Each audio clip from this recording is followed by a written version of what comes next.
Cigar Company is your one-stop shop for all your cigar needs. Whether that's a brand new humidor, a box of those new cigars you've been waiting for, a top-of-the-line cutter or lighter, a place to enjoy the finest cigars and spirits with friends, or the only cigars grown right here in the Sunshine State, we've got you covered.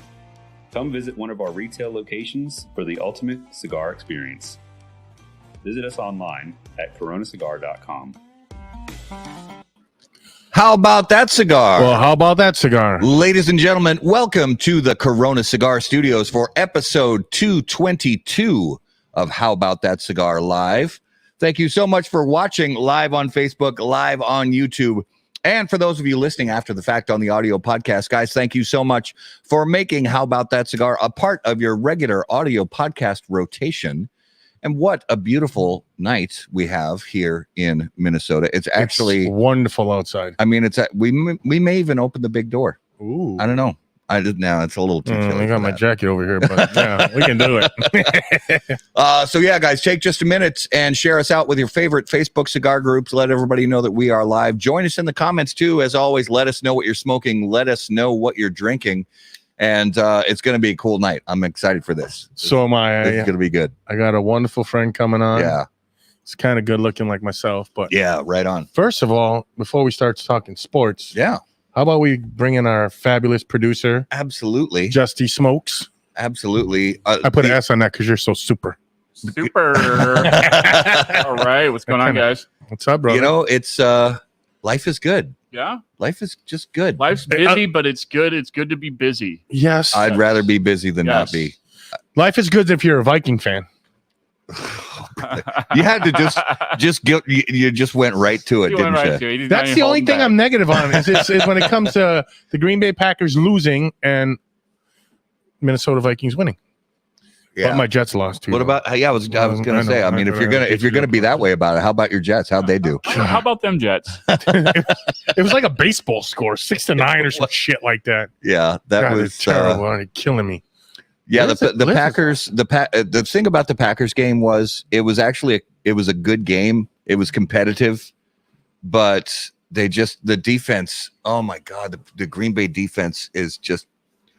The offense is starting to put some things together. Mm-hmm. Finally, Jordan Love is starting to actually put the ball where it's supposed to be, and he seems like he's getting his head around him a little bit. But the defense is just, I mean, they give up more third downs than anybody else in the NFL. Yeah. It's ridiculous. So they got a lot of work to do. But and Minnesota has the Rocket Man now. So the Vikings game, that was like 2 in a row for the Vikings having super entertaining games to watch. And, you know, they came out with the victory. The Jets looked terrible. I mean, I'm sorry, but they just really look bad. Honestly, I think Michigan could beat them right now. I think Michigan could beat them. Even without the coach, with the coach being suspended. I want to thank everybody from Cigar 2.0 that's showing up tonight. Oh, yeah. Appreciate you guys jumping in here. Absolutely. Should we get the bald-headed bearded wonder on? You know, I think we really have to. Definitely. I think so. So guys, we're going to bring on our special guest of the evening. And as always, special guests on How About That Cigar Live brought to us by our friends at Drew Estate. And this is a big one, guys. Drew Estate originally introduced Chateau Real in 2007. Not long after the launch, the cigar brand mysteriously disappeared and became that only of folklore, legend, and controversy. Now, Chateau Real makes a triumphant return exclusively at Drew Diplomat Digital Retailers, a luxurious blend crafted to highlight the cigar's Connecticut shade-forward flavor. Its balanced, well-aged Nicaraguan binder and filler tobaccos are wrapped in a beautiful Connecticut shade wrapper leaf. This cigar will be available in Robusto, Toro, and Churchill only at Drew Diplomat online premium cigar retailers, presented in 20-count boxes. For more information, please visit drewestate.com. All right, ladies and gentlemen, if you would please, without further ado, put your hands together. Welcome from Tobaccology, Brett J. Welcome to How About That Cigar Live. Did you hear how he said that? Go ahead. Boys? Yeah. Light him up about that. No, it's listen, when you create things, stuff like that happens, man. So just pronunciation. he lit me up for you don't say it that way. Say it the right way. God damn it. So how do you say it, Ro? I still can't say it. Tobaccology. There we go. So tonight we are talking about this beautiful thing called And the what is it? Halligan Yeah. that Mr. Brett J worked with Steve Saka on getting it for those hose toters in your life. Hose toter. By worked on it. In Saka we trust. Saka did everything. I just marketed, baby. I'm just a marketer. So, Brett, why don't you, for those that don't know you that are on the show tonight, tell us a little bit about yourself, how you got into cigars and how you started your business. Yeah, and what was your first cigar experience like? Because I'm curious about that. Ooh. Yeah. I don't even know if I have one of those origin stories as far as your first cigar. I'll tell you this. There was a moment in life we were in Iraq, we're at a base, and we were just sitting in the corner smoking cigars, and was looking at the stars with night vision goggles. Someone cracked a joke, and I forgot where I was. And for me, that would be kind of the origin story of when I realized, like, man, that was it was a moment of high stress and high anxiety that was taking you to a different place, so to speak, do the relaxation. And that's kind of when I fell in love with what it means. Obviously, I didn't act on it for several years. I became a recruiter, things like that. But when I was ready, it was a good soiree into opening a shop. Yeah, well, thank you for your service, Brett. Thank you. Definitely. Yeah. So, I already started lighting this one up, but my friend Matt here is going to do the toast cam for our wonderful sponsor, Steve Saka and the Sasquatch. Ooh. And I'm going to move this Halligan off this table because it's really heavy. Oh, There's so much stuff going on tonight on the table. I mean, we got the Saka Squatch, and we got the Halligan, and all kinds of stuff going on tonight. Mystery, a big old party going on. Mystery bourbon. We have a couple people, couple guests here tonight. Hello, gentlemen. Yeah, we got John, we got Dax live here in the studio with us. Gentlemen, thanks for being in the studio. All right. So let's get this cigar fired up on the Dunbarton Tobacco and Trust Toast Cam. When lighting your cigar, it's important to be patient, pay close attention to detail, and focus on the tobacco. In the same way, Steve Saka brings those same qualities to the ultra-premium cigars of Dunbarton Tobacco and Trust. Patience, close attention, and focus on the tobacco are the qualities that Saka and Dunbarton Tobacco and Trust have become known for. From Sober Mesa to Umbagog, Dunbarton has a blend that will fit your palate, your mood, and any occasion. Visit DunbartonCigars.com to learn more. And see, you couldn't even see my lips move when I read it. You know, yeah, it's gotten better as we age. So, Brett, tell us, you have now what, 5-7 cigars for Tobaccology? Oh yeah, we got a few house cigars. House cigars, thank you. Yeah, well, some are different, right? So, in my travels, I've really come up and kind of narrowed it down to there's 3 types of house cigars, right? There's a margin cigar, which is usually unbanded, and it's usually 3 or 5 for the price of 3. There's what I call relationships house cigars, and then I think there's palette house cigars. I think a lot of people want to be the last one, but I think there's maybe a few that might fall into that category, right? Dion from Illusion, Pete when he worked for a shop which developed into something more, Paul Grammarian, right? There's several people that do this exceptionally well. They're in that palette stage. The rest are it's either a margin unbanded cigar or like how we started was relationship house cigar. And that's where folks help you. And they want you to succeed, and they obviously want to get their name out there too, and they help you put something together. So we have several where relationship house cigars where people have helped us get our name and have some fun doing it with some fun quippy marketing. And tell us those friends and tell us those. Yeah, I mean, Tobaccology by Oscar, yeah, right. And then you have the folks over at La Polina, which have helped with some AJ Fernandez stuff. You have that's Tobaccology by Oscar. That's the initial. That's the baby. That one sold quite a wonderful. I love that cigar. It's a wonderful cigar. And There's the newest one for Tobaccology by Claudio Sorogi, who everybody knows used to be with Mombacho or Tierra Volcan, one time president of Nicaraguan Cigar Association. It's just good people. Tell us about the Halligan, how this came about, how the story came about, how you talk Steve into it. Yeah, I talked Steve into it. Ronnie talked Steve into it. I've always been a fan of what Steve's put out. I've enjoyed a lot of things. Some are not my preference of what to smoke, right? I'm not a Todos Los Dias guy. Some people love it. It's just not for me. Not saying that I'm only a Brulee guy, but I love the nuances that he's able to bring out. And I think he really genuinely gives it the best that he has as far as blending goes.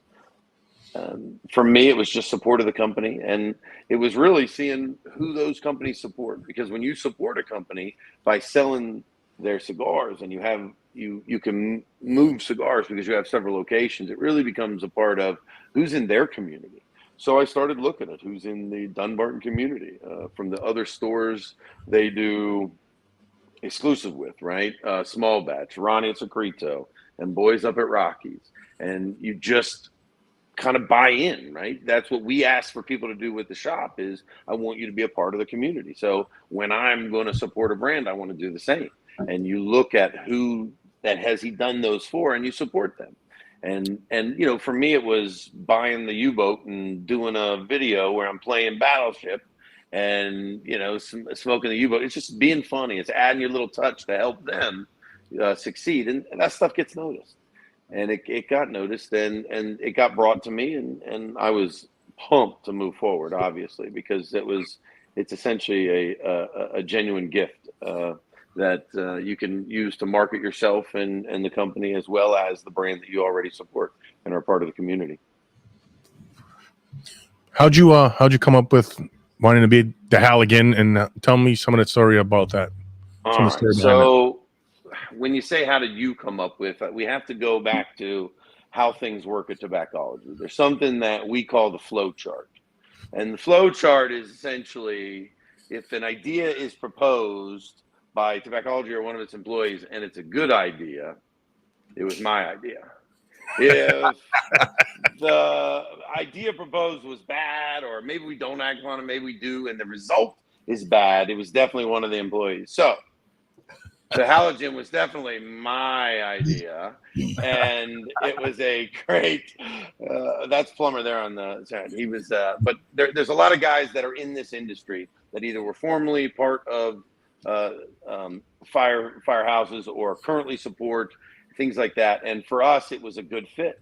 It was a good fit because there's been a few cigars in the past. I know Asylum did one where they donated some money to some fire halls, but there really wasn't anything that explained what we felt was one of the most important tools of firefighting. So we thought, let's do this. And we've had to pitch the idea because, as Steve said himself on this show, a lot of marketing for these comes directly from him. So we had to pitch it, and we think we did so in a reasonable manner. And I'm glad that he acquiesced to making it happen. And it's a really, really cool thing, and it pays tribute to the boys in red and the women in red. You know what I say that I'm not being, the folks in red. Well, I appreciate it, brother. And I'm appreciating the cigars. Tasting pretty good right now. Yeah, right off the rip. Yeah. I got to sidetrack real quick. One little thing. So Matt has the mystery bourbon, and it's actually a sour mash. Yeah. And Dak has it too. So what are you thinking, brother? Well, I said before we went live that fortunately it tastes better than it smells. It smells like, I believe what I said was it smells like a dead hooker's asshole.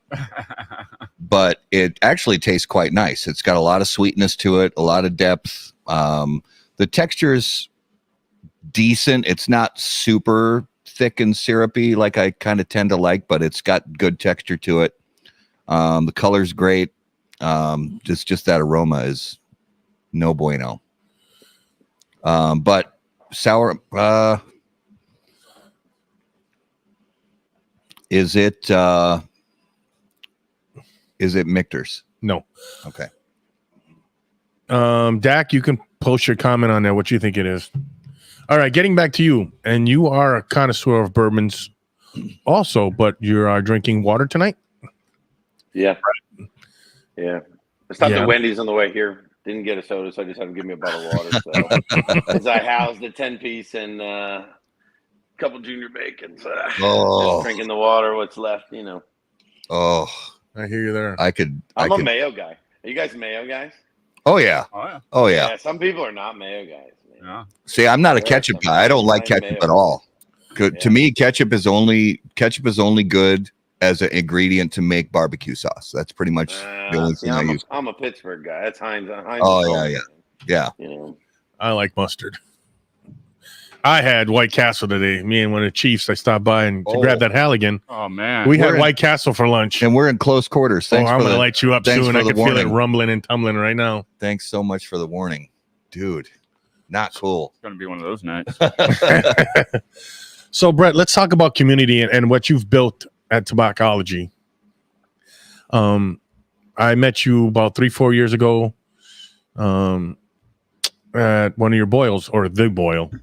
Tell us about how you build community and shoot, let's go. You know, I mean, I wish I could take credit and obviously flowchart. It's all a good thing, so it ends up at me. I truly believe that if you provide an environment where folks feel safe, I know that sounds weird. I'm not trying to be cliche here, but where they feel welcome and they have a chance to belong, and you give, right? It's all too many people run a business and it's about taking, and it's for me, this business has been, what can I do to give and provide a place? And I've been blessed enough to have success at that. I've also been blessed enough to have some really cool people that can help me do that, right? Like, I don't do this on my own. If I didn't have a cook that was willing to work for Cigars in the beginning, and even now, it wouldn't happen, right? So you got Randy that cooks for us, and one day, we were doing barbecues like everybody else does, and we thought to ourselves, what can we do different? And I mean, I'm a Yankee and he's up here, so not like we're down there in Cajun. We just said, let's do a crawfish boil, and we just started looking into it, and we started making food, and we've done the low country before, but never a crawfish. So we gave it a shot. We started with 25, 75 pounds of crawfish, and the past four years have been 500 pounds, man.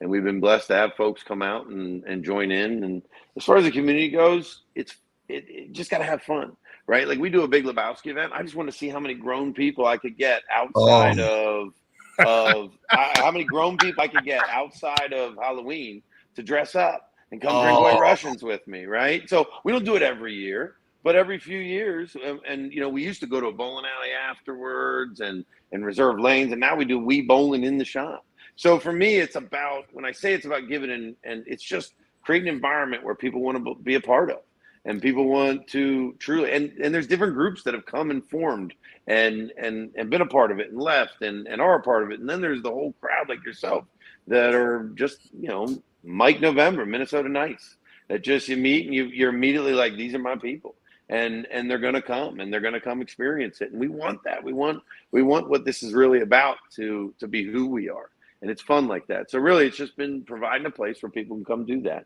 and try to make a little bit of money doing it. A big Lebowski event. I would be so there. He's got me excited just with his energy about it. I'm like, I want to go. I would.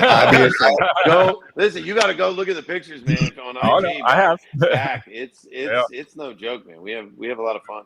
I am unreasonably obsessed with that movie, so I would be like, listen. We had a guy come as the landlord in the theater. He came in a nude leotard with ivy wrapped around him, and then performed the whole play. So there's you might think you're into it, but there's people who are into it. And I love that type of cult love, because that's what we all strive for. And when you form in a community, is that type of cult love. And it is a fun thing, man.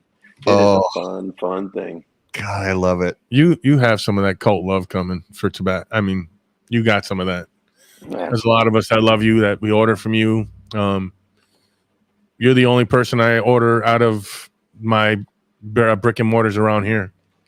Love that guy. By the way, Dak, you're not able to play with us anymore. He guessed it already. Dak, guess what it was? It's Old Elk. Here we go. Old Elk. You're not playing anymore with us. Maybe we need Matt and Dax to switch spots for this or something. That was pretty good there, Dax. God. Nice. It's actually the Minnesota one. Let me pull this up real quick. Oh, it's a bottle pick from somewhere here. Yeah, it's a bottle pick from Minnesota Whiskey Society, I think it is. Yeah, 7-year sour mash reserve, 118.2. That it doesn't drink that hot. I mean, it's definitely got high proof to it, but it doesn't drink that hot. I want to hear about this book club that Martin just brought up here, Brett. Yeah, man. So what's funny is I don't know if you know Martin. Martin that commented that is a very accomplished sci-fi author. Okay. Oh, nice. I think he just published his 17th book. And when I tell you that Tobaccology has been blessed with this weird cosm of people, it's just an amazing thing. And Skip, that's dirty. And it's just a really cool thing where somebody was like, hey, I want to do a book club. And I said, listen, that's fine. One of my employees, I said, but I'm going to need you to take the lead. And it's just become a thing. It's evolved over time. We meet every 2 months or so. We give it time for those of us like myself who are only Audible and others who read. It's a good time. We just discuss all types of books. It was a good time. Nice. What's Skip Martin talking about with the Bubba thing? I don't know. Skip almost killed me. At one time. No lie. And I'm gonna let Bubba tell that story. I'm not gonna tell that story. But Skip almost killed me. No, I love Skip, and he's Bubba used to manage for me one of the shops, and he's good people. He's a great brother of the Leaf, good friend of mine, and we spent many a times with Skip at his house. Just a small walk from Los Arcos, driven all around Nicaragua. So Nica Sweeney is a beautiful, beautiful place, boys. Nica Sweeney is a beautiful place. Yeah, and then David brings up these trust bombs. I've heard about that. You just give Brett J some money, and he sends you a package. I've actually had a package from Brett when we went down to Ohio for that. Ohio. I called him or sent a message in the middle of the night. He's like, I'm on my way out the door. What do you want? I'm like, just give me whatever rolls get. And he's like, all right, I got you. So shows up. Let me tell you how Brett and I. It's all the stuff that isn't selling in the store. I just throw in there. right. Well, you get all the leftovers. Discount bin, motherfucker. Yeah. So let me tell you how me and Brett actually hooked up. We're on I think it was Cigar Lifetime 2.0 or something. And I seen a tin from Drew Estate. And I'm like, hey, you got any of those left? He goes, yeah, I got one a little dinged up. I'll send it to you. I'm like, nah. Well, how much? He's like, don't worry about it. I got you.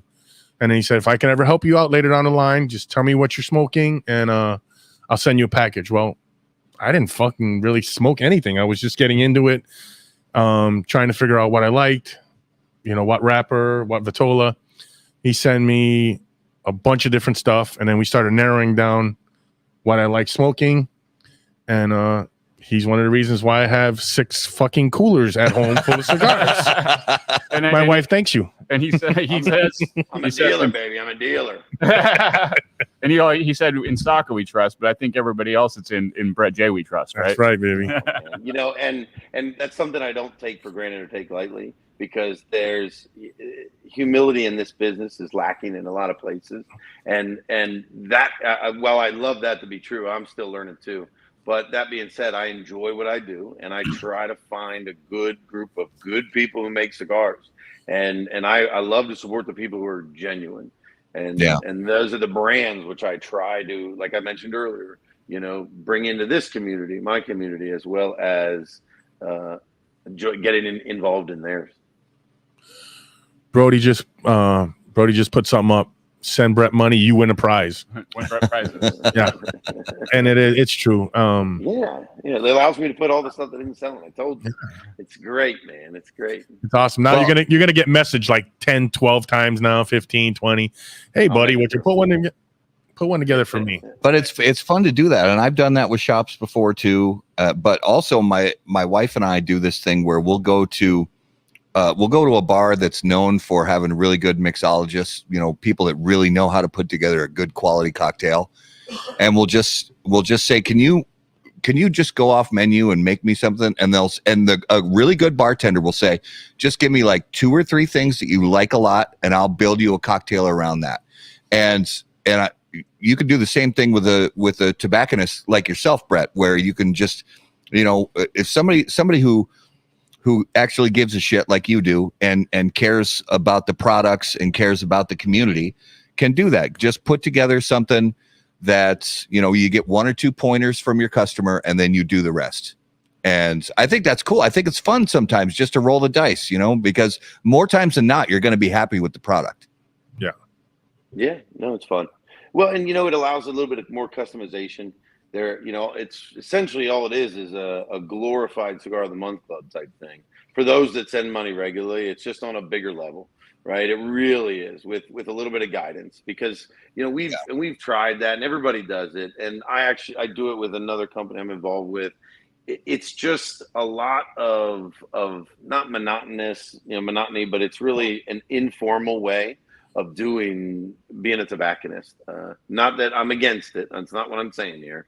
I'm just saying that the one-on-one, the concierge type thing allows, it's not scalable, but for right now, it really helps to move forward as a tobacconist and grow the business. Let's talk a little bit about that tobacconist thing. I know when I was talking to you in the beginning, you put me on a page to become a tobacconist. And most of your employees do have a certificate that they say they're tobacconists, right? So whenever you come to work for me, you get a copy of the tobacconist handbook. Which you had a part in writing, right? No, okay. I did not. No. That was a gentleman, George, and I always mess up his last name, Armenitheros, and he runs a shop up in Jersey. Good people. I believe they worked with the Padron family to create essentially, and it's not a Bible, but gosh darn it, if you're starting out and you want a base level of knowledge, it's a darn good place to start.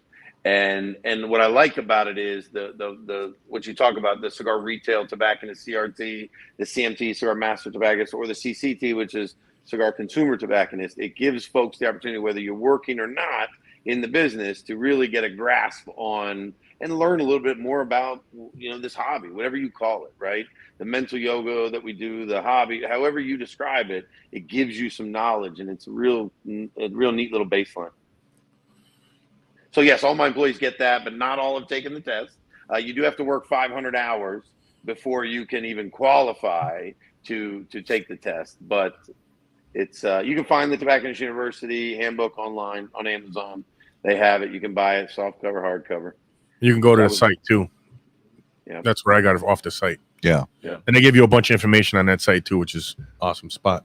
So hit him with another question, because I'm going to go turn the heat down. I don't know about you guys, but it's getting a little warm in here. Yeah. Should I hit him with the question with our buddy said a couple last month about how he whooped his ass and I think fantasy that's baseball? That's proper right there. Yes. What is Tommy said he whooped your ass. Listen, he was talking big smack. Baseball, fantasy baseball is a very, very interesting thing. When you have 181 games, I mean, it's no joke, right? It's no joke. You have to combine knowledge with knowledge of fantasy baseball. And that's where you can't just know the game. And I'm honest, all I do is donate. So him talking what he talked on this show a few weeks ago, man, he's dirty. He knew I was going to be the fish at the poker table. He knew that. Well, when he invited me to be a part of it, but he's good. Man, he got a great team. It's all about drafting. It's a keeper league. So listen, I'm just bad at fantasy baseball. That's all there is to it. Well, you said you got multiple championship fantasy football teams, though. Whoa. Not in our league, he doesn't. Okay. He's like 0 for 1,000 in our league. First of all, I think I did win the Cigar Lifestyle League. No. Brody, I'm calling it. Tied. No, but hold on. If you split the money, you're a champion. All right. But we don't play for money. Wins to give you more money. Hold on. We don't play for money. We play for cigars from your shop. So I guess you won no matter what. It's still money to me, buddy. That money gets paid to me. Well, I got to say now, I'm going to pour Dax our good friend, who, by the way, speaking of baseball, Dax is from Cigars and Baseball, which is an event you should come out for. And yeah, Brett, you should really think about coming out for. So Cigars. what is it? So this Stag Junior Kentucky Straight Bourbon Whiskey, 131.1. I think you drank some of that a few weeks ago. I did, and it's so if I thought the stuff before was a little high proof, yeah, I'm about to get lit up here. Noel Edwards says, ask Brett about his toughest football leagues. Man, it's that's brutal. Bubba. So Noel Edwards is Bubba, but he's got this keeper league, and it's horrible. So when you take over a team, you're taking over a loser. So I took over a loser, and I'm like 7 or 8 years into rebuilding this, coming in, getting the first, the second, or third rookie pick. Because everybody's already gone. You have to pick rookies and then hope that rookie turns into someone. So, for example, I take Kyle Pitts, but Kyle Pitts hasn't even become what he could become in that first round. So, yeah, we're in a dynasty. It's a hard one. Yeah, man. Keeper leagues, dynasty leagues, they're evil. I won't do them. I'll do it as long as I start at the beginning of it. Yeah. Well, yeah, from the very inception. Beginning, yeah, you can't join later because then you're screwed right there. Yeah, you're basically getting all the table scraps. Yeah. So Brett, I got a question for you from just the retail standpoint, because you got multiple locations also. So when you are assessing a brand, it could be a rep that comes by one of your shops, or it could be a trade show, or it could be some other way that you learn about a brand or get some samples to try. What goes into it besides just the flavor of the cigars and the quality of the cigars? What goes into a decision that you make? Because you've obviously shelf space is at a premium. You can't carry every brand. So what are sort of those X factor things that are beyond just brand recognition or flavor and aroma that will lead you to bring a brand into one or all of your shops? Yeah, good question. The business person would answer one that's going to move on its own, right? So the brands that move on their own that I don't have to sell every single time are easier to make that decision and bring in. In the beginning, when I started, it was just who I want to be with, who would sell cigars to me and who I wanted to. For example, when I first met the Romacraft boys, it was 2012, 2013, and it was a tweet up. So it was something, an event that someone else threw, and I called all the manufacturer cigars there that were coming, and I said, hey, I'd like to have some of your cigars here. And they're like, but we're not featured at your store. And I would say, I understand that, but I don't want you coming into my store and not having your stuff. So that ended up being how I got on board with Roma. And, Skip comes and Skip's tearing apart cigars on the counter, and we're learning as he's moving through his journey. And I was like, this is a guy I want to follow. I want to support. I want to do well. Now, it just so happens that he can blend, right? But he has control, right? And it's something that a lot of folks don't have, is they don't have that full control. And I wanted to see how that turned out. Other instances, from Foundation to Dunbarton, it's just brands you want to be a part of. I support a lot of local brands, especially in the beginning. Now, we don't always keep and they don't always turn, but I try to give folks that I enjoy spending time with or I want to support a shot. Now, that's not saying that everybody stays on my shelf, because in the end, that real estate is not just there. I'm not in a museum where people come look at cigars, right? It's a retail establishment where I want them to come in and buy the cigars. So, everything comes and goes, it ebbs and flows.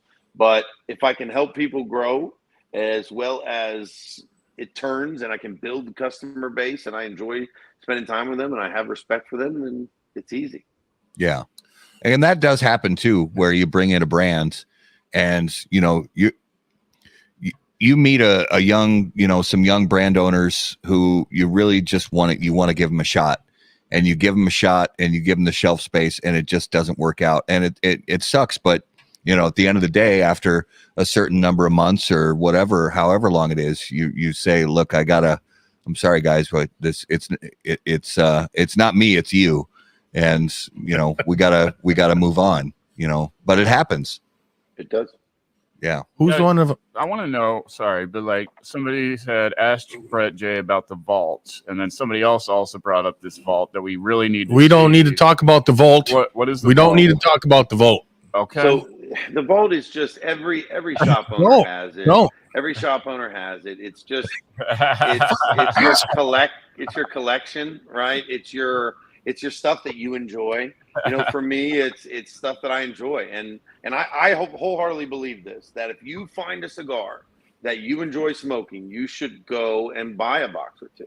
If you truly think that one day you're going to wake up and not be able to have that cigar, for example, the Cro-Magnon Anthropology, I didn't have enough when we realized we weren't going to, and it's just there. But there's ones where you have to set stuff aside, and I understand some call it collecting. There's a different name for it, but I like having the things that I enjoy smoking, and it occasionally allows me the opportunity to share some of those things with everybody, and it's fun. It's a lot of fun. Plus, you have fun, right? What we do is aging stuff, right? So I got stuff that's aging in 65%. I got stuff that's aging in 62%, and it's the same box of cigars, and I'm having fun with it, right? I'm seeing where it goes because I don't know, and everybody has an opinion, and I want to have that opinion, so I mess around. My opinion is Brody is off my friends list.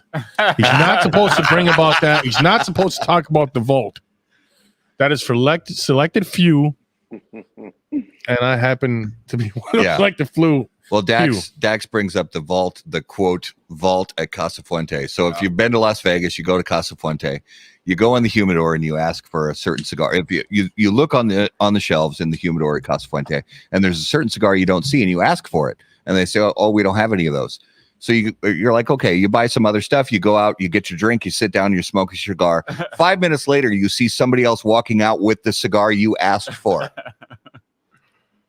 About who you know. It's about who you know. Listen, Matt Booth told a good dear friend of mine to go to a shop in France and ask for a specific Davidoff, a Cuban Davidoff, and my friend got laughed out of the shop. I bet that cigar is in that shop. Yeah, I gotta say, probably I guarantee that cigar is in that shop. MC brings up R.I.P. Nirvana. Oh yeah. And have you ever had a Nirvana? I believe I have actually. That is. I have. Raul gave me one. Brett was nice enough to put a box in the vault for me. Cameroon is a very interesting thing. Yes. Cameroon is a very interesting thing. I love that cigar, and if you have any in this vault, I'll see you in April, buddy, pal, chum. I think I'm down to like 5, and Colton still has a box unopened from 2 years ago, and the prick won't give it to me. You got to spit in your hand before you beg, brother. You can't just. And what about the cedar that Mike's bringing up here? I've heard the cedar. Nothing. There's nothing. If you come to the shop, you'll know. Okay. You'll understand.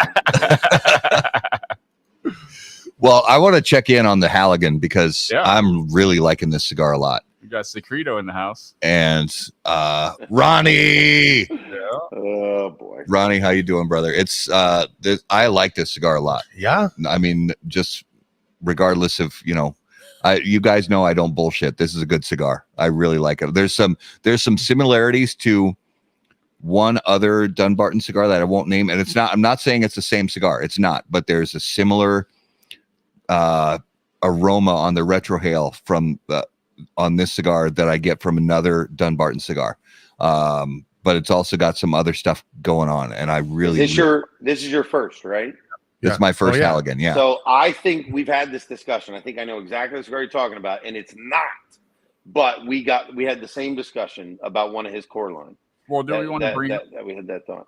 You want to bring up the stats here? I mean, I don't know if we can read that if that's too small for everybody. Well, no, that's talking about the actual Halligan. Okay, that's about. Oh yeah, Raul, we haven't really showcased. Let's talk about this right here. So if you guys are like, what the hell is a Halligan? So Raul is a 26-year firefighter. 25. And this is actually a Halligan. And tell us about this tool and what you firefighters use this tool for. Well, if you're a senior firefighter, this is your only tool you need. You could use this over here. Let's bring this over here. We go. Pick right here. When you're on a roof, you stick it in the roof and you can use it for leverage, so you can chop or use a chainsaw off the roof. This right here, you use for prying walls, getting it in open. Then you sick it down, and you can just pull the wall and last plaster down. This is here. Get it over there. Get over here. That way. You're on camera 3. Still learning these camera things. I actually have my own camera these days. This is like for car extrication and shit like that. Okay. This is like the ultimate tool. The only thing I can't do with this is pull sealing. But luckily for me, we have junior guys where I could point and say, open that shit up. Let's see what's up there. But this is the ultimate tool for a truckie. Okay. It's a beautiful tool. When I retire, I will have one of these in my house. Yeah. Don't know how I'm going to get it. So it's for like retirements. Do a lot of firefighters have one like plated or bronzed or something like that? Most normal firefighters, when they retire, they have an axe. Okay.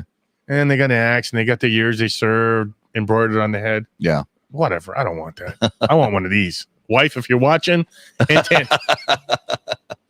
So that's the Halligan. Nice.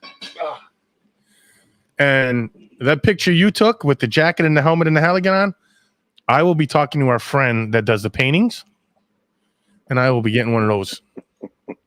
Oh boy. That was a great picture. That's the cover art that you guys clicked on our website or Facebook or YouTube. That's the thumbnail, and that was from the launch event. Yeah, so we have an old New York fireman. We call him Fireman Kenny. He brought in some gear and a Halligan. Small fact: the helmet on the front of the box is actually a local chief of a volunteer station that is a huge Dunbarton fan. So we kind of used his helmet. Obviously, we took the numbers off and put chief and all that. But so there's quite a few firefighters that come in. Those that are allowed to smoke, right? That their insurance says they cannot. They never come in, you know. I'm grandfathered in, so I ain't worried about that. You are a grandfather. Yes, that too. Yeah. In case you didn't catch it, Skip said you're gonna have to go work with him in Estelita to make your craft marquette. Listen, I'd love to go to the School of Roma. The School of Roma, buddy. Let me tell you something. There you go. I'd be in. Everybody's in. It's on the table. And it comes down to the humility, right? It really comes down to, and that's what I dig about Skip is, for as confident as he is in what he does, he truly believes that he wants people to be better, and that comes with the folks he makes cigars with. You know, Mitchell and them. What is it? Stepankevich, that's how you say it. Stepankevich boys. I mean, they're good people, right? And Skip helps them, but he makes sure that they have the knowledge. And anybody that works, whether it's Viso Horny or Vader, they go and they learn. They learn because he loves it. And again, when you control the different levels of the integration chain, it's nice, and you have the ability to do that and pass along that knowledge. And Skip's big about that. But man, I would love to go. Anytime you can go and learn from folks. And even look, Skip went and hung out with Ernie, right? I mean, nobody's above that. When the humility's there, it's a beautiful thing. And it's what this business, especially at the manufacturing level, is all about. Well, and we've said it before a lot of times. If you get a chance to go to factory tours or Nicaraguan Cigar Festival or Pro Cigar and go visit cigar factories in Honduras, Nicaragua, Dominican Republic, just go do it. Just go do it. It will give you a greater appreciation for the products that you enjoy on a daily basis. It really does. Just give you kind of an inside view into what goes into making these products. It's a lot of fun. John, Dak, what do you think of the cigar? Yeah, they're loving it. Do you guys get as much chocolate that Steve got? So I get chocolate, but I also get this, like, I don't know, it's hard to say. It's almost like I don't know, people usually call it like baking spices, like the kind of thing you'd put in a pumpkin bread or something like cinnamon, nutmeg, cloves, that kind of thing. Not a lot of it, but it's just really like I said, that retrohale is just smooth and sweet. Well, and I talked to Steve about that, and he's got that Lancaster Ligero in there, and he said it was, most Ligeros carries with it a spice, but this one was a very smooth spice that it brought to the table, and it's definitely unique. I didn't get as much chocolate, but Steve, to be honest, has probably eaten a lot more higher end chocolates than I have, right? Yeah. I mean, I'm a Hershey's kind of guy. And I think that for me, it's the jalapa. Whenever you get the jalapa filler, there's a sweetness that comes from the Jalapa Valley. And for me, I get that sweetness. And for me, it doesn't necessarily manifest as chocolate as much as he got.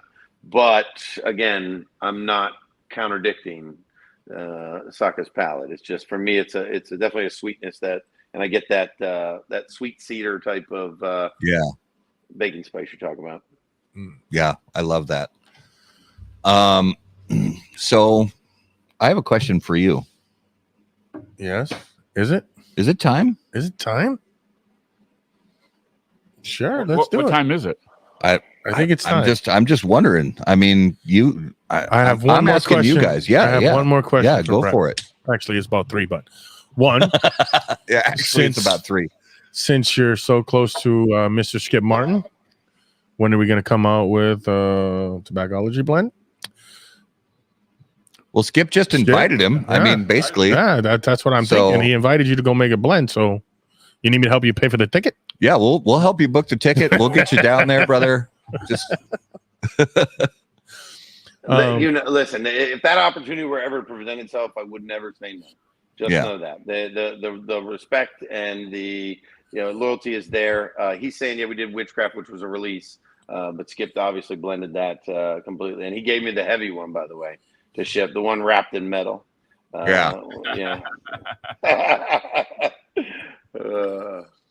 Also, I got a question about the shop. How did the paintings on the wall come about? Because he has paintings of people that come to the shop, people that visit. The one with Yost and Joey is one of my favorite. I'm a big supporter of local art, man. Right, and it all goes hand in hand with this, right? How do you look at cigars? And you've said before, when you go down there, it gives you a whole new appreciation, and it really does, because farming is an art, and especially farming something that's going to be consumed, such as this, and blended, and then just the process of getting it from the farm to where it's ready to roll is an art form in itself. So for me, I love supporting local artists, and I've been blessed enough to have some in my life, and I just put murals on the wall, make it home. I don't go overboard, but at the same time, we have fun with it. There's a painting of London with oh my gosh, the names forget me here, but it's just there's things that are on the wall that mean something to me, and that's what we do. We have fun with it. Like in our bathroom, there's Tyrion Lannister shooting a crossbow at you when you sit down on the shitter, right? Like, yes! For a lot of people, they don't understand that, but that's a moment, right? Fucking awesome. That's a moment. I love that. And thank you, Mike. But when Dunhill, after the bombing of Britain, Dunhill was standing. There's a picture of him sitting outside of his shop selling pipes. And behind him is the bombed out building. And rumor has it he called Churchill and said, "Your cigars are safe, sir." And for me, it represents, listen, you can tax, we're going to fight you. I'm not giving up, but you can tax us. You can make it harder to do this, but we're going to do this because we're in this for the right reasons. And for me, that's why I wanted that on the wall. So there's various reasons why there's different art on the wall. All right. Now, is it time? I think it is. I think it is. What's John? Oh, what do we got here? All right, that's it. I'm making the trip, Brett. I'm making the trip. Saw the picture. We're going to talk about the boil too. Right after we'll talk about the boil after this. Right after. It's time. It is now time for this week's Numero de los Muertos. And as always, Numero de los Muertos, brought to us by our friends at Smoke Inn.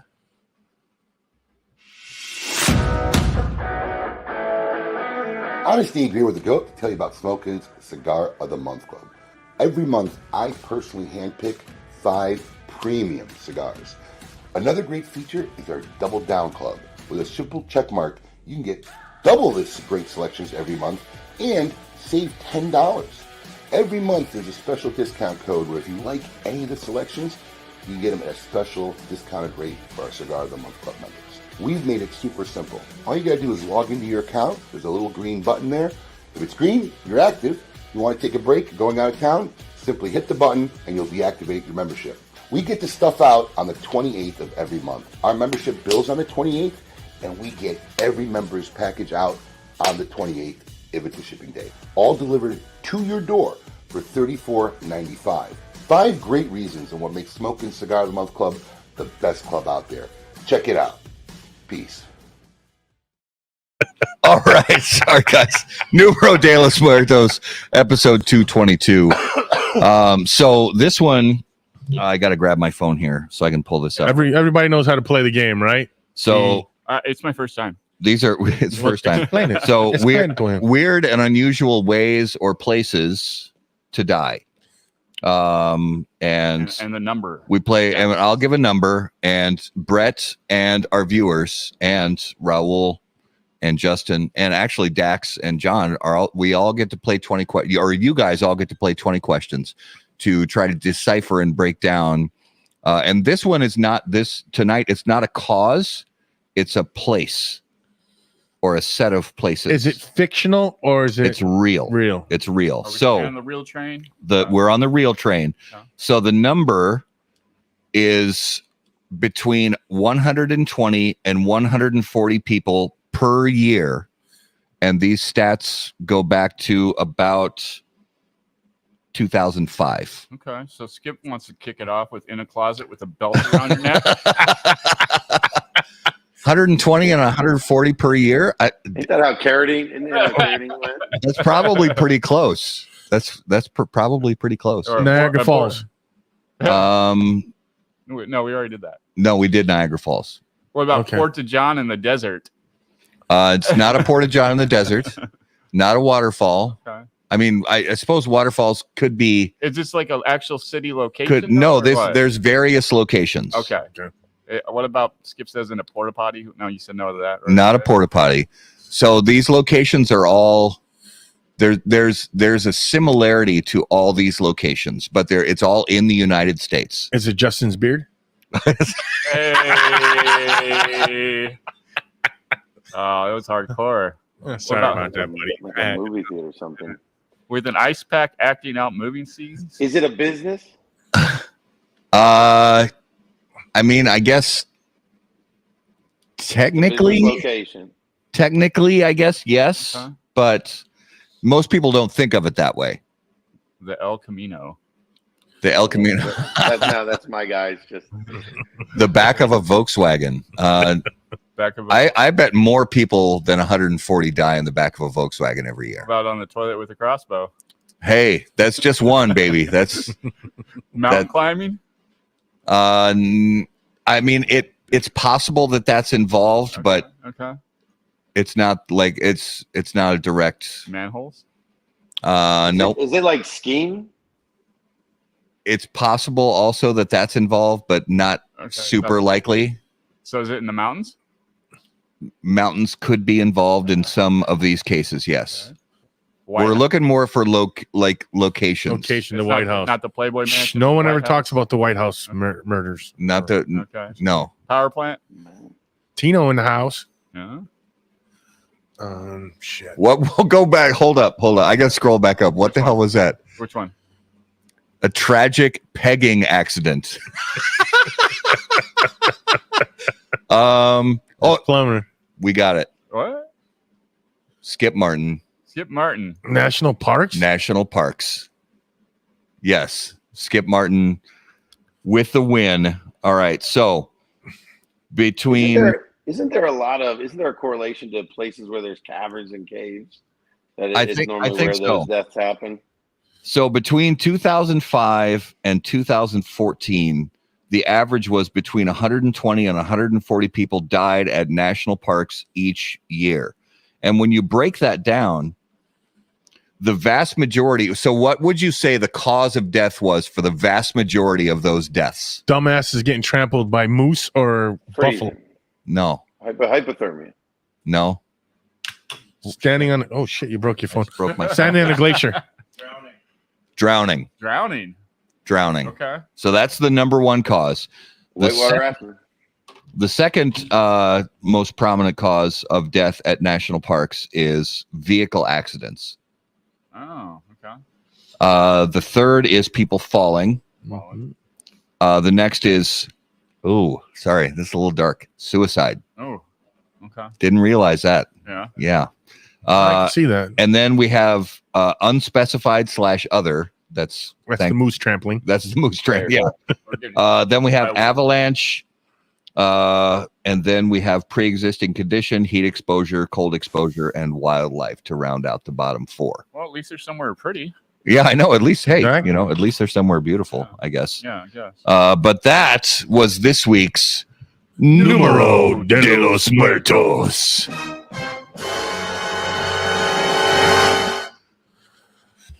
All right, so jump in. Let's talk about the boil.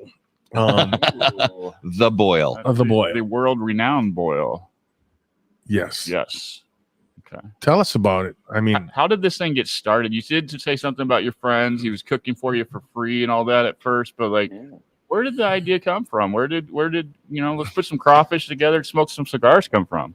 Well, we wanted to do something different, and everybody that hosts events was doing some form of barbecue or pig roast, and we wanted to just add a little flair. And we went with a few ideas. I think we've done a gator. We've done some different ideas, and we wanted something different that we could market. And there was not a lot of local, crawfish boils in the area, and we just kind of said, let's do it. And we worked on it, and you make some stuff spicy, you throw it on a table, you let everybody eat. It's a good time. how many years has it been running now? I think about 9. I'm not someone who counts like the 8th or 9th annual. I don't count like that, but it's been several years, man. It's a good time. We overnight crawfish the night before, purge them, and then do it up. We've been blessed that folks have made it an event to travel to, and we opened the second shop. We have about a half acre of land, which allows us the freedom to do these larger events, which has been a blessing for us.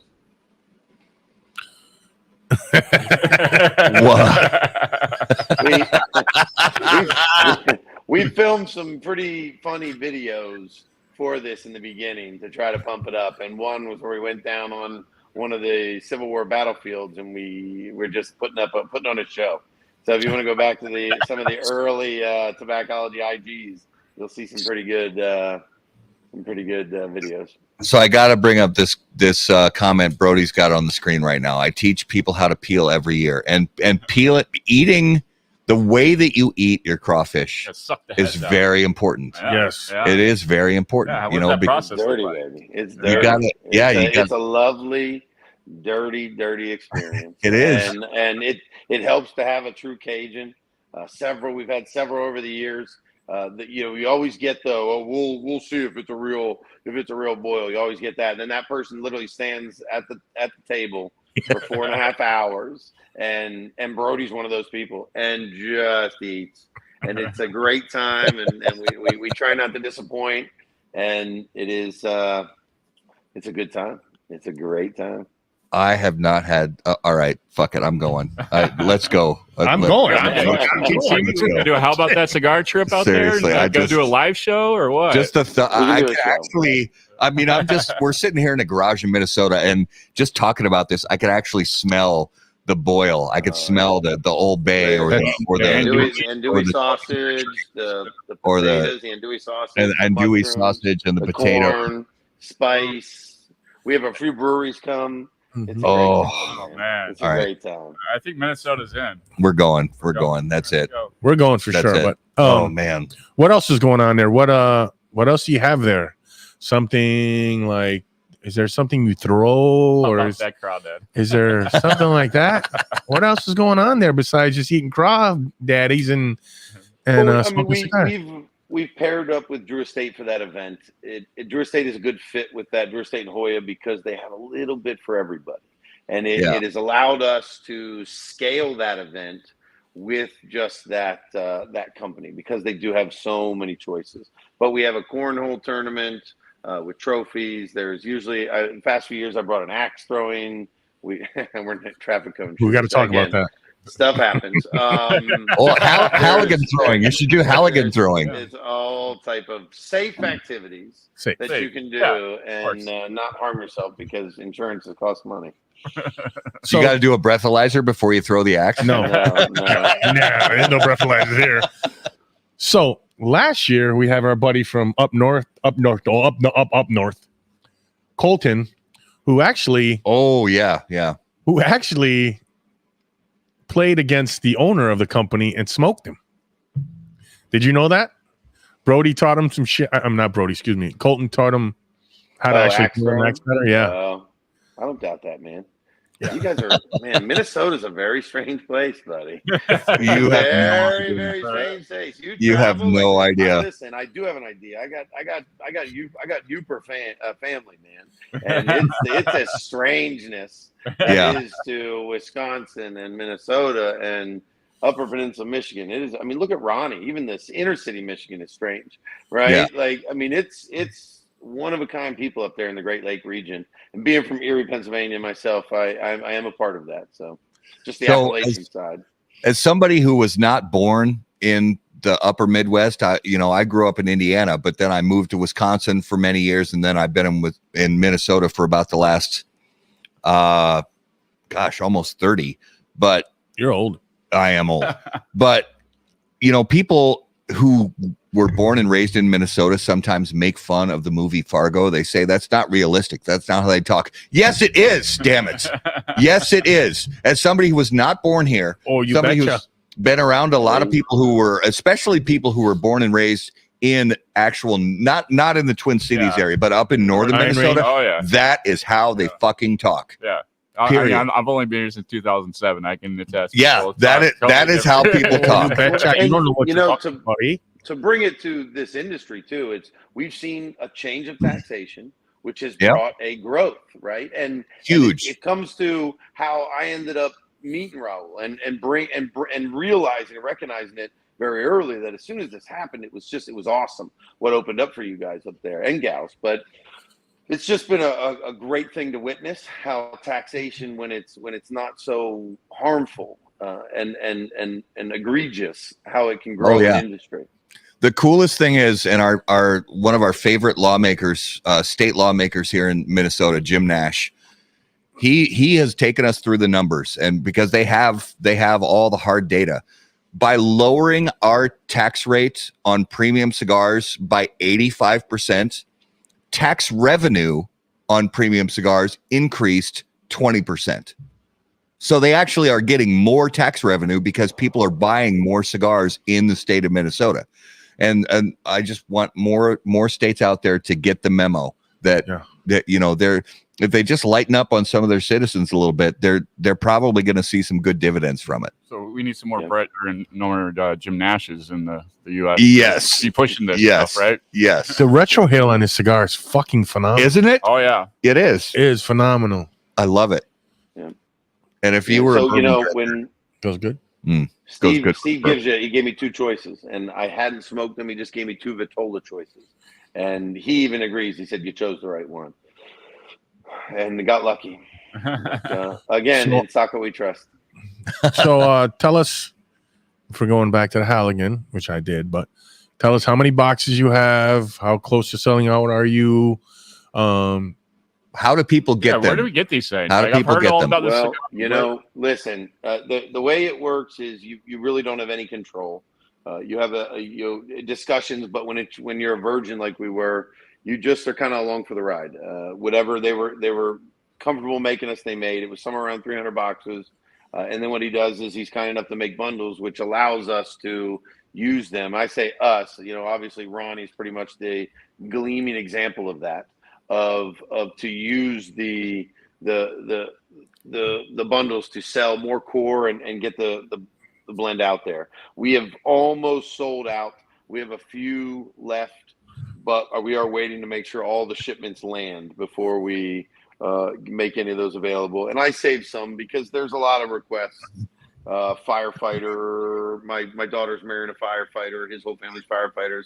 Obviously they should have a cigar at that wedding, right? And there's things you want to keep back for, but for the most part the boxes are sold out right now. But That being said, we will be putting up samplers on the website on our Facebook group, Tobaccology Worldwide. And it's just the support shown and smoking it and giving feedback to Steve and Dunbarton is what you want, because that's what spurs, hopefully in the future, being able to do this again. I'm sorry, I'm laughing my ass off back here. Do not do that. Do not do that. Vault.com. Go on Facebook and find Tobaccology and Tobaccology.com. Is that correct? Yes, just realize that again, and I've said this if you've been paying attention to the selling of how the Halligan went. I'm an in-store, in-person seller of cigars. Right, That's the exactly. business which I have built. I have not committed like a lot of folks have to bettering myself and online presence other than the social medias. So it's one of those things where I'm getting better. I'm working on it. We're adding things, adding brands. I hate carrying something I don't have in the store. So having that integration of website to POS systems, it just takes time. And so it's one of those things where, yes, that's it. But listen, in the end, it's just like Tommy said. If you need, a couple weeks ago, if you need something, just message out, right? Yeah. I'll be honest. I answer all the socials now. We're not too big for me to not have to do that. So just kind of message, and we'll get something together for you. Put Dave's up, would you? Dave Floyd's. So we got ours today at 3:00. And we are smoking it right now, all 5 of us, and no one's had a problem. Yeah, it's smoking great. Smoking great. Listen, listen, Steve will be the first one to tell you, man, it's hand-rolled product, right? Yeah. Sometimes there are issues, right? And I'll tell you this. I love the Hoyt, Nicaragua factory, right? Yes. They are quintessential professionals, right? From the top, from Dr. Cuenca and Juan, all the way down to every single roller I've ever met there, person that's been involved. They are professionals, and Steve wouldn't be with them if they didn't do a great job. And with these releases, they spend a time at customs, getting to customs and getting to wherever the company is, and then getting to us, and then it takes me another week. We try to put them in humidification. It doesn't always stay. So there's nothing wrong with smoking one to get it out of the way, not judging it accordingly, and then putting the rest of the way, getting them in good shape a week or two, and then truly enjoying them over the next few months, because they're not going to get worse with time. Yeah, it's legit. So if you guys don't know, I text Brett, make sure he was going to get on the show, and if he was going to come, because we had talked about maybe him coming to Minnesota and me showing him around some shops, and we couldn't work it out. But I'm like, all right, now that we're done with the business part, personally, how many boxes did you put away from me in my hat? And his response was, shut your disgusting mouth. Yeah. That was your response to me, That's buddy. the right response. That's the right response, Brett. Fuck that guy. It's an insult. He insulted me. He insulted me, right? I mean, he insulted me. You get what you get, right? You get what you get. It's just the way it goes. It's just the way it goes. I fucking love that response. I showed it to a few people. Oh, that's perfect. I love it. All right, so let's move into the lightning round. Let's do it. All right, lightning round is brought to us by our friends at J.C. Newman Cigar Company, America's oldest family-owned premium cigar maker, creators of the popular Brick House, Perla Del Mar, Diamond Crown, and The American. J.C. Newman Cigar Company operates out of their 112-year-old El Reloj Cigar Factory in historic Cigar City, Tampa, Florida. For more information on their cigars or visitor experience, please visit jcnewman.com. All right, Brett, if you could hear the thoughts of one living person for 10 minutes, who would it be and why? I knew you were going to ask, and I've been giving this a lot of thought. And honestly, for me, it would be to know some things. So for me, it would be someone like maybe General Petraeus, someone who's been a chief as well as the CIA in number one in command. So for now, I'm probably going to go with Petraeus because he's still alive. That's a great answer. Eli, MC, I'm sorry, MC. Nope, I can't get on. I mean, insider jokes. I can't get on board with that. All right. If you were about to get into a fight, what would your soundtrack music be?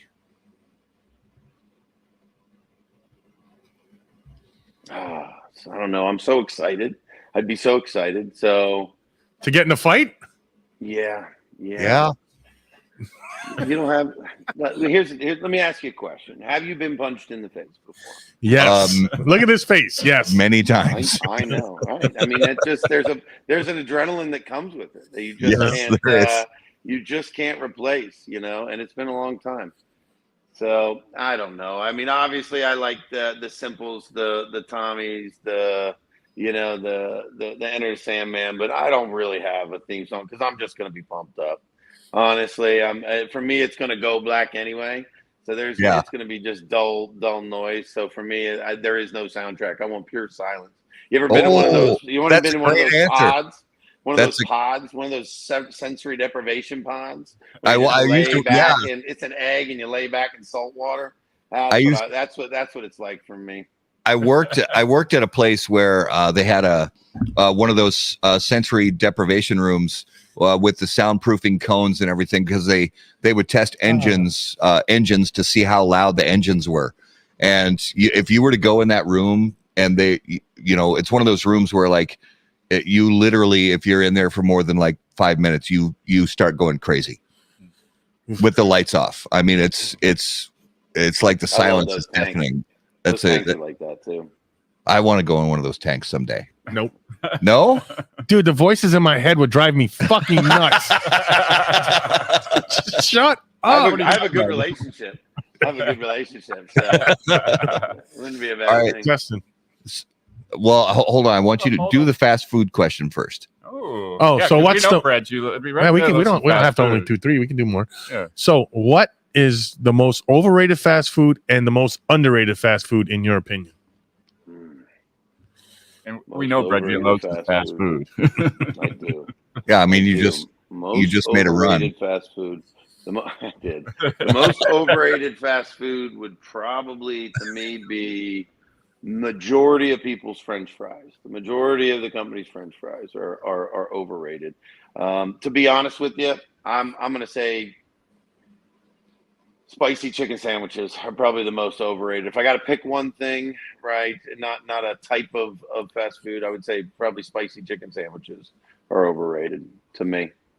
Yeah, they're overrated. And is there anybody who has a decent spicy chicken sandwich? Yeah, I mean, from like big major conglomerates. Yeah, I don't enjoy any of them. I've eaten them all. I just don't enjoy any of them. Underrated for me personally is the Chick-fil-A peach milkshake. It comes out every year, and for me, it is drastically underrated. For me, I absolutely love there are people that if they go there on the way to the shop, they're bringing me one. Yeah. Peach milkshake. We used to make homemade peach ice cream when I was a kid. Yeah, you enjoy this. Little chunks of peach in there. Okay, I'm there. Yeah. And Mike's right. The Gobbler Bowl is pretty good from Wawa. It's not mainstream, but I've never been to Wawa. From Wawa are. That's another reason to go down to the boil. Never been to Wawa. Listen, all right. Let me turn the tables here on this. I got a question for you. Yeah. What would make you, if you worked in fast food and you worked in the drive-thru? Because I've thought about this, and I've gone to a drive-thru in many forms of dress, many situations. What would make you change your mind about someone? What would make you judge someone if you saw them as you were providing them in a drive-thru in their car? If they were butt naked. Would that? See, that I wouldn't change my view of them. That doesn't bother me. But nudity doesn't bother me. So what would make you change it's not a negative. It's not negative. If I seen them naked, I'd be like, "Oh, you want some extra fries? You want extra shake? A little milkshake brings the boys to the yard." I need more context on the question, Brett. So are you saying like if I get a certain impression of them right off the bat? It is for lack of a Fight Club reference. It is a single serving moment of interaction.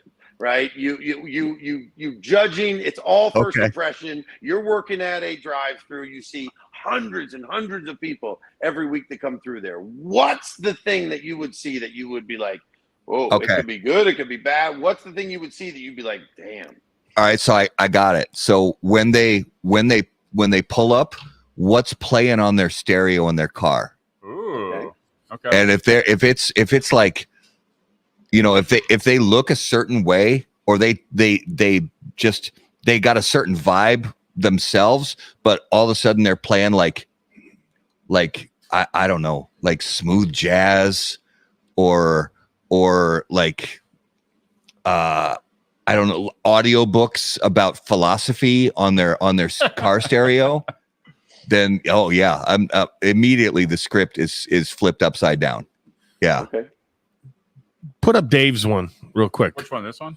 Yeah. Hey, Dave, that's for you, buddy. I love you, but that's for you. This little fat finger right here. That's a wiener right there. That's a wiener. It's a sausage. It says we covered in tats and listen to Taylor Swift. Hey, Do it all the time. honestly, yeah. Yeah, I mean, if somebody's got like piercings, like basically all over their face, Yeah. and they're listening to like Taylor Swift or Enya or Brett and his Celine Dion. Celine Are Dion. you saying you're not a Swiftie? What's that? Are you saying you're not a Swiftie? Hey, bro, I got a teenage daughter. Of course I listen to Taylor Swift. You know, that's how I roll. All right, Justin, hit him with the last one. So, Brett, zombie apocalypse is coming. You get 3 people from the cigar industry to be on your zombie hordes apocalypse team. Who would you pick and why? All right. One qualifying question. Does industry mean people that come into my shop, or are we talking people that work within the industry? It means people who make their living from the cigar industry. Okay. All right. So I've given this a lot of thought, and I've thought about how do I fit into a team in this setting. And I am someone who in that situation would want to kill, right? I want to kill. I don't want to be the leader. I don't want to create the next level of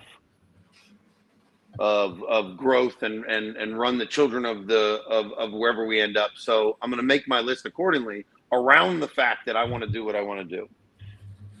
Number 1, I'm bringing Ronnie from Secreto, and here's why. Really? Yes, and hear me out here. Okay. Number one, he's angry.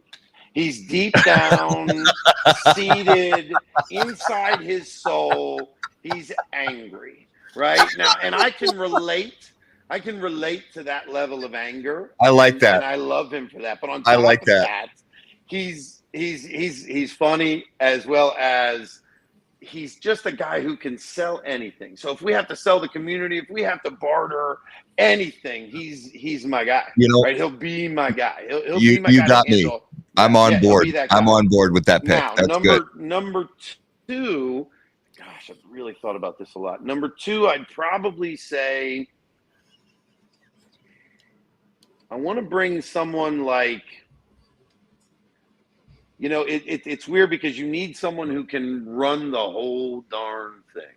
Yes. And is okay running the whole darn thing. Yeah. Because they've been everywhere. And really, I think I'm gonna bring someone like Skip, right? Well, albeit I don't think he's gonna run the 40 faster than me, so that could come in handy.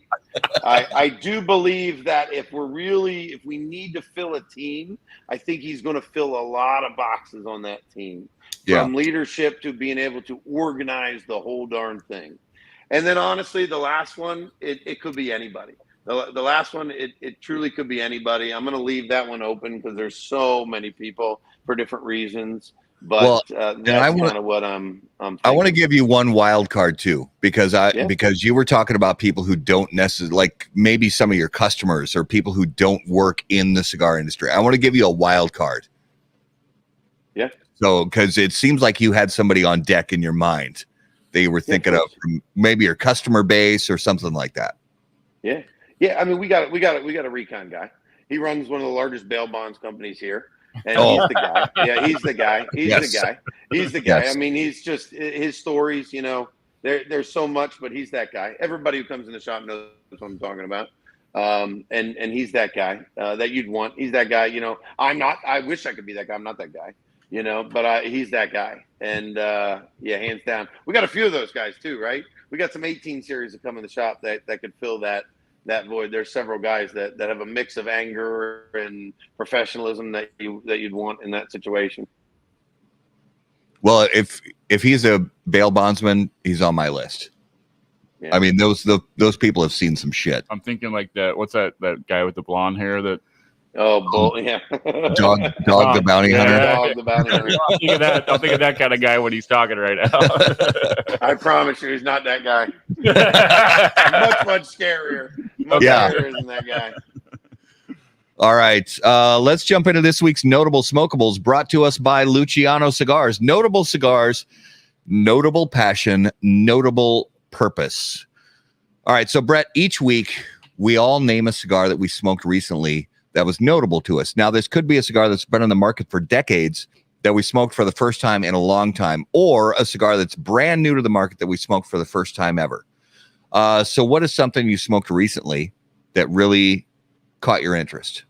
Yeah, well, recently that's new would be the Cinco de Cinco Yes. from Hoyt, Nicaragua. It's a good blend. I'm not gonna lie. It's a little on the pricey end, and I'm comfortable saying that. Right? I get this. I can say that. I feel that way. But I'll say this: it's a good smoke. What they did is they took all the data they collected from the cigar safaris. And if you haven't been on a cigar safari, you get to go to cigar safari. You go to Hoya. You go to Drew Estate. A bunch of tobaccos are laid out in front of you. You get to try them individually. You get to, from your knowledge, you get to smell them. You get to burn them. You get to put something together. And what they did is they took all that data and they analyzed that data. And what they've done is they've created, a cigar with the most chosen wrapper and binder and fillers. And yes, they had to tweak it, right? This isn't a program where they got lucky and they just put them exactly in there, but they worked on it. But it's a good solid blend for the people, by the people, right? And it's just something that is new. And quite frankly, I happen to buy a lot of. So I want to sell them, but they are a good cigar, Cinco. And, again, there's a lot of cigars that fit the aged one, right? And for me, it's a Vitola thing, right? It's the reason I have a love affair with Skip's Aquitaine Anthropology, right? I like earthy. I like earthiness. I love a lot of Oscar stuff. Obviously, the house Oscar makes for me is unbelievable. Yes. So for me, there's a lot of cigars, again, that I keep around. And I can't stress that enough. If you enjoy it, life is too short to not buy several. And you don't have to start out with a box. You can buy 3 to 5 and always have them in your humidor until you can afford a box or find one. But it's just what it's about, is smoking what you want. And those are the things that I want. So my answer is not anybody else's answer. As you guys know, that's why we do this. It's a great bit. But for me, it's those cigars, a little bit of stuff that I make or that people make for me. And it's just the people that I like smoking, right? And the stuff I like to smoke. Yeah. Raul, you're notable this week. Mine is a cigar coming out of Wisconsin, Green Bay. Whoa. Green Bay. Whoa. It's called the Lovely. Okay. But it's his new release, and it's the number 162. And it's named after the union that started making cigars. It has a unique flavor. Yeah. I couldn't put it down. I smoked it to the nub.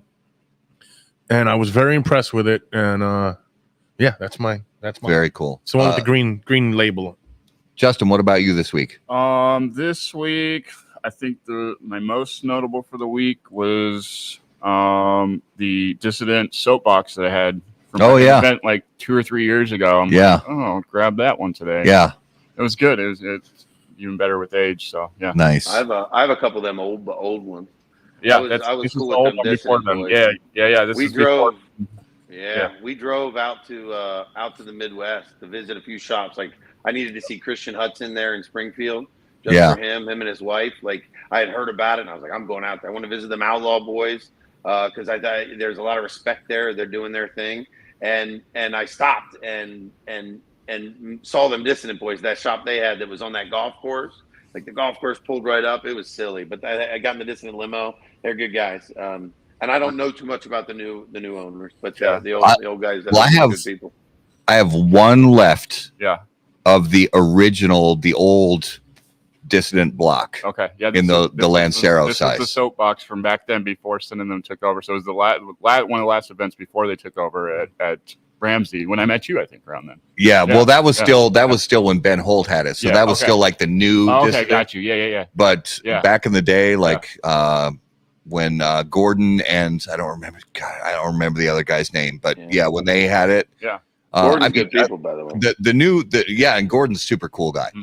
But I love the new cigars too. The old blends, they were just different blends. Okay. But they were still really, really good blends. Nice. I have one left of the block. Like it's sort of like a Lancero, like a long Lonsdale. It's not really like a 38 ring gauge. Yeah. It's like a box press 42 or something like that. But legit super good cigar. Yeah. I have one left in my humidor that I'm saving. It's interesting because those guys were some of the first to bring in that pop culture.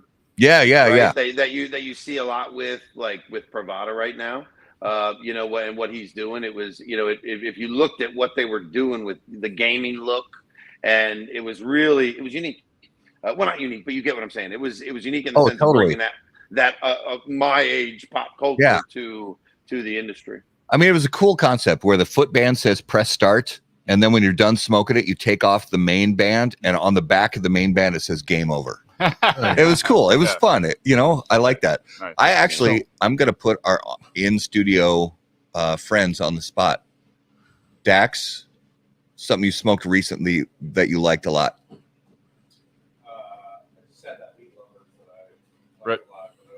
The Red Meat Lovers Club? Red Meat Lovers. Nope. John. Is he awake? John, wake up. I had a Room 101 12th anniversary. Room 101 12th? Okay. Yeah. The Perfecto? Or that was the Perfecto, wasn't it? Yeah.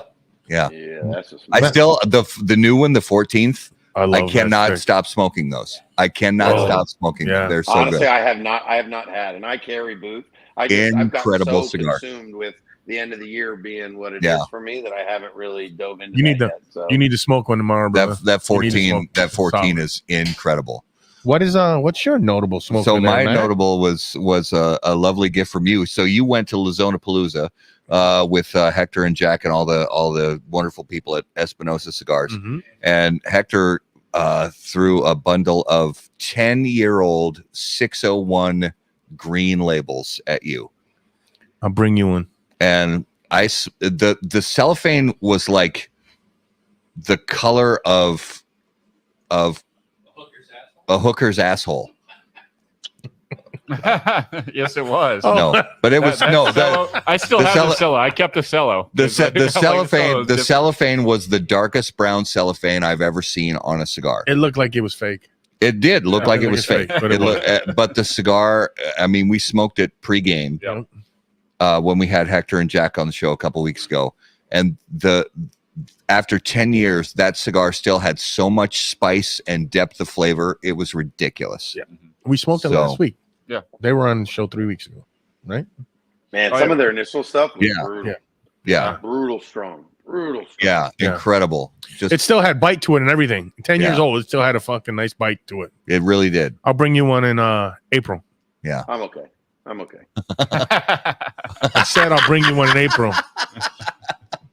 You will smoke it and you will like it. I've been to the factory, man. They're good people. They're welcoming. Yeah. Good people. They got this stairwell that you got to be careful at, man. If you're above 5'8" and you walk up this stairwell, you got to crunch in to get out to the patio. It's a heck of a time. I'm used to ducking, getting under doorways. It's okay. Yep. All right, so that was this week's Notable Smokables, brought to us by Luciano Cigars, improving lives through fine cigars. Visit lucianocigars.com to learn more. All right, guys, we have some coming attractions to let you know about in the next few weeks on How About That Cigar Live. Those are brought to us by our friends at AJ Fernandez. Born and raised in Cuba, AJ Fernandez now produces unparalleled premium cigars in Esteli, Nicaragua. The AJ Fernandez portfolio of cigars provides blend strength and flavor profiles to match the preferences of any premium cigar consumer. Whether it's New World, Dias de Gloria, San Latano, Enclave, or Bellas Artes, you are sure to be satisfied with a premium cigar from AJ Fernandez. All right, guys, next week on November 20th, we have none other than Jeremiah Mirabel from the family that grows and produces this fantastic Cameroon tobacco. Where will he be at? I think he's going to be, honestly, I don't know. It'll be cool to find out when he's on the show. Okay. So I don't know where he's going to be coming to us from, but it's going to be a good time. And then on November 27th, closing out the month of November, as Raul mentioned already, we have Mike from Lovely Cigars, based right there in beautiful Green Bay, I Wisconsin. don't know about that. Yeah, Push it a little bit. You might have talked My some ass. Packers stuff that night, huh? Yeah, I'll be wearing my Packers gear that night. Definitely. I got to represent, but even though my team sucks right now, I'm still going to represent. It's all good. Brett, man, thank you so much for being on the show. If you would please give our listeners and viewers an idea, where is the best place for them to keep up with everything going on with Tobaccology? Interwebs, social media interwebs, best place. IG is what we have the most fun with, trying to be us, put on a show. We share that to Facebook, obviously. Like many folks, we have our own little group called Tobaccology Worldwide. Yes, it's a play on Prestige Worldwide, just to be fun. It's a good time. We obviously the website tobaccology.com, but if you have anything you want or you're curious, follow us on those. We do put most of our events up on Facebook events, and we do have we can get you on email lists and things like that. But for the most part, the social media webs is place at Tobaccology everything. I got it all. And tell us about, I gotta beat it again, the boil. It is in April. Yeah, so the best time to have a crawfish boil, you learn when you get into this world, is a month where there's an R in the middle of the word or the name of the month. For example, January, February, March, April. Those are the best months. So we have tried this in March and April, and it sleeted one year. So we moved it to the absolute last Saturday of April every year. So you can count on it, clockwork, rain or shine. Last Saturday, we do tents and all that. There's plenty of hotels around the area if you're coming in from out of town. All are welcome, and we'll have some fun. That's it. Come hungry. We should be recovered by PCA. Yeah. We'll be recovered. Listen, we'll be there too. So it'll be easier this year than next year because anything can happen down in Louisiana, brother.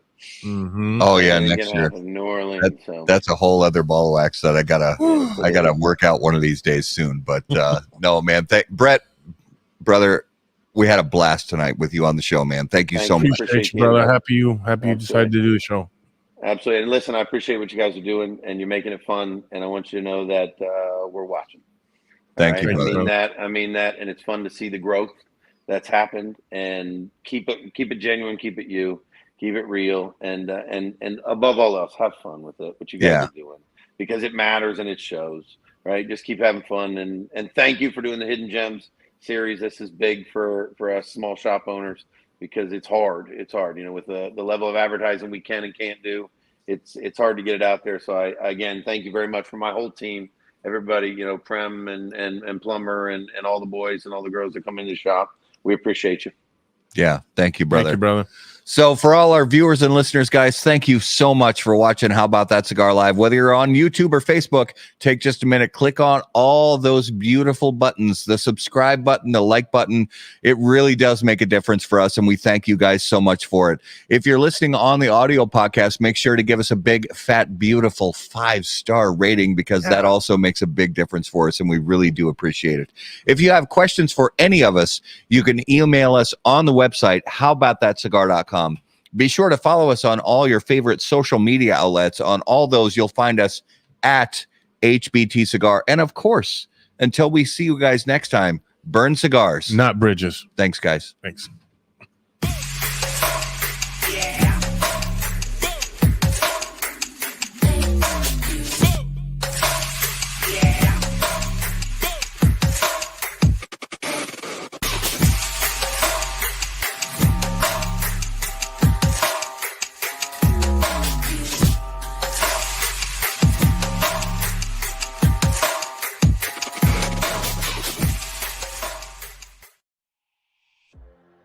Any comments, opinions, viewpoints, or statements presented or uttered by guests on the HBTC podcast, HBTC live video streams, and all other media from HBT Media LLC are solely those of the individual and do not necessarily represent the opinions or viewpoints of How About That Cigar or its parent company, HBT Media LLC, any of our advertising partners, or the premium cigar industry. The primary purpose of How About That Cigar is to entertain and to encourage activity and growth within the community of people who enjoy or want to learn about the enjoyment of premium